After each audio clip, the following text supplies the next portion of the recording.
जय हिंद प्यारे बच्चों, स्वागत है आपका खान स्मार्ट क्लास में।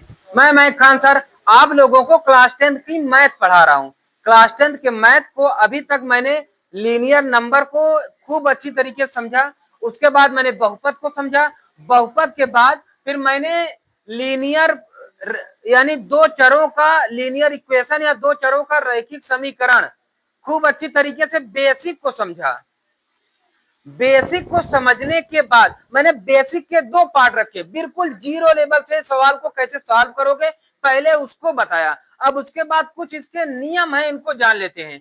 जैसे दो चरों के रैखिक समीकरण की मुख्य परिभाषा क्या होती है, दो चरों में रैखिक समीकरण क्या होती है। रैखिक समीकरण केवल दो चर यानी x और y से एक जुड़ जाए तो उसी को दो चरों का रैखिक समीकरण कहते हैं।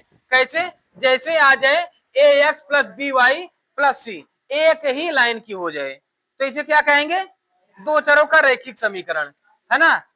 के रूप में समीकरण दो चर एक्स और वाई में रैखिक समीकरण कहलाता है, केवल एक ही हो। जैसे 4x प्लस 5y या अंडर रूट में आ जाए under root x plus y, मतलब एक ही हो, तो इसे कहते हैं दो चर का समीकरण, ठीक है ना। फिर इसके बाद देखते हैं दूसरा, दो चर वाले युग्मत समीकरण। युग्मत समीकरण क्या होती है, जिसमें दो समीकरण, जैसे अभी मैं सवाल इससे पहले बेसिक वाला बताया ना, उसमें दो चर का रैखिक समीकरण ये युग्मत होती है। इन दोनों को सॉल्व करना मैंने तरीका बताया, सॉल्व करके आप कैसे निकालोगे फिर ये हम जाने हैं, तो वही हमारा युग्मत होती है। ध्यान देना, पूछ लिया जाता है निम्नलिखित में से कौन सा दो चर का युग्मत समीकरण है, तो आप बेहिचक आप इसे बता सकते हो कि जिसमें दो हो, x प्लस वाई बराबर दो और 2x या कोई इस तरह के दो हो, ठीक है ना, इतना ध्यान देना। फिर इसके बाद आ जाती है संगत। अब ये संगत असंगत आगे हमें इससे एक चैप्टर पूरा सवाल लगानी है, ध्यान देना, बहुत सवाल हर साल बोर्ड एग्जाम में इस पे आती है। तो पहले हम जान लेते हैं संगत क्या है, यानी कांस्टीट्यूएंट क्या होती है। एक रैखिक समीकरण युग्म संगत या अविरोधी कहलाता है यदि उसका हल संभव हो। जैसे कुछ समीकरण होते हैं, जैसे उसका हल संभव हो कि इसे हल कर सकते हैं या एक्स वाई का मान निकाल सकते हैं, उसे हम कहते हैं संगत युग्म। और जिसमें संभव नहीं होता उसे कहते हैं असंगत युग्म, है ना। इतनी बात समझ गए। अब ये संगत कैसे होती है, देखो, संगत तथा असंगत युग्म के हल का गणितीय रूप कैसे होती है। अगर मान लेते हैं भाई आपके पास 2x plus 3y plus 4 equal 0 है ना, और 4x plus 6y plus 8 equal 0 है। ये आपके पास दो समीकरण है।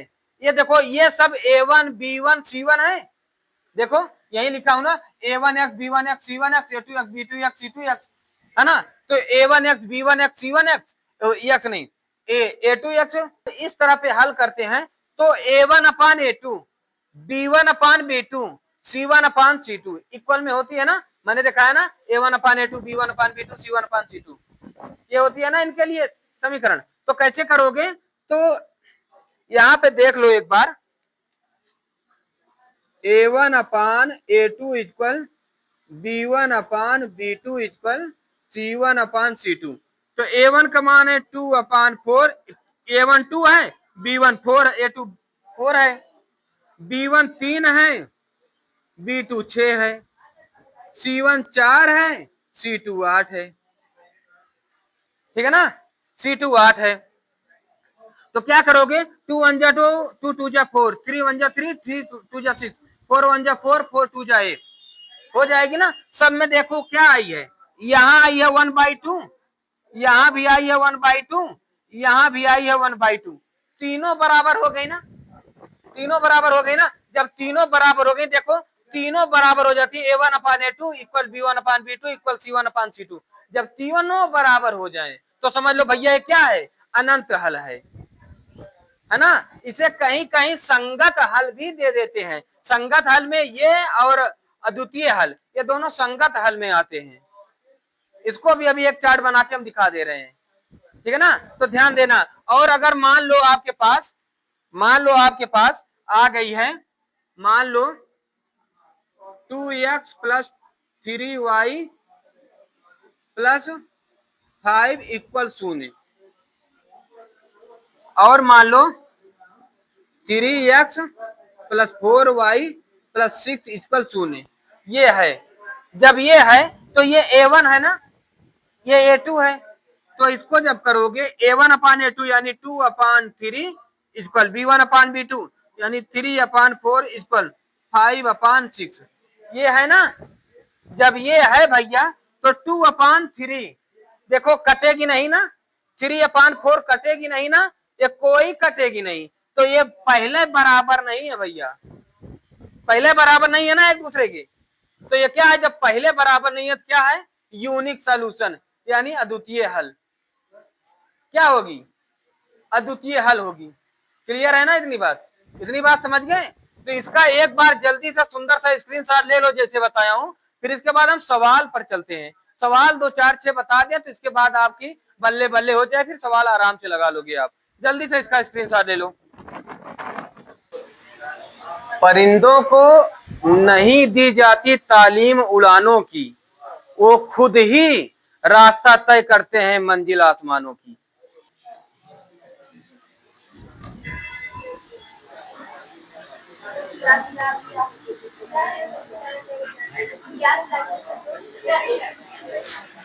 देखो अब हम इस सवाल को देखते हैं। ये सवाल हमें क्या करना है, इस पे कंपेयर करना है कि हमारा संगत है या असंगत है। अब इस पे कंपेयर करो, किस पे, a1 अपान a2 b1 अपान b2 c1 अपान c2 से कंपेयर करो कि ये संगत है या असंगत है ना।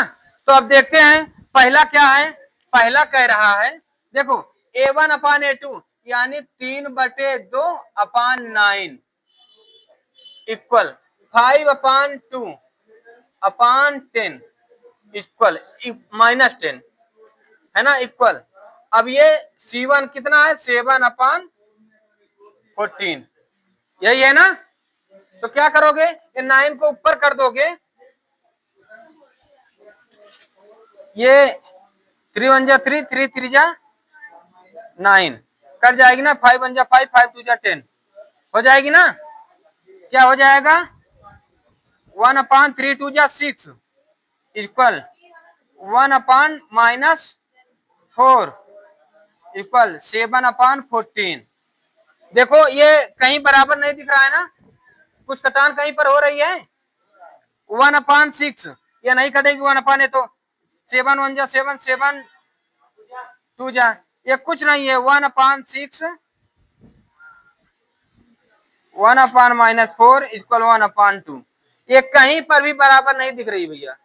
ये क्या है, ना तो ये बराबर ये है, ना तो भैया बराबर ये है, ना तो बराबर ये, कोई बराबर नहीं है। पहले बराबर नहीं है तो क्या है, अद्वितीय यूनिक हल ना, अद्वितीय हल। तो पहला क्या है, अद्वितीय हल। कोई कठिन नहीं है ना, बिल्कुल आराम से कर लोगे, कठिन नहीं है ना भैया। अब ये वाला देख लेते हैं, तो a1 अपान a2 यानी 3 अपान 2 इक्वल 2 अपान -3 इक्वल 5 अपान 7। ए लड़के तू कहां जाता है ना। तो ये देख लो, अब इसमें भी तो नहीं होगी है ना, तो ये भी भैया बराबर नहीं है, तो ये भी क्या है, अद्वितीय हल,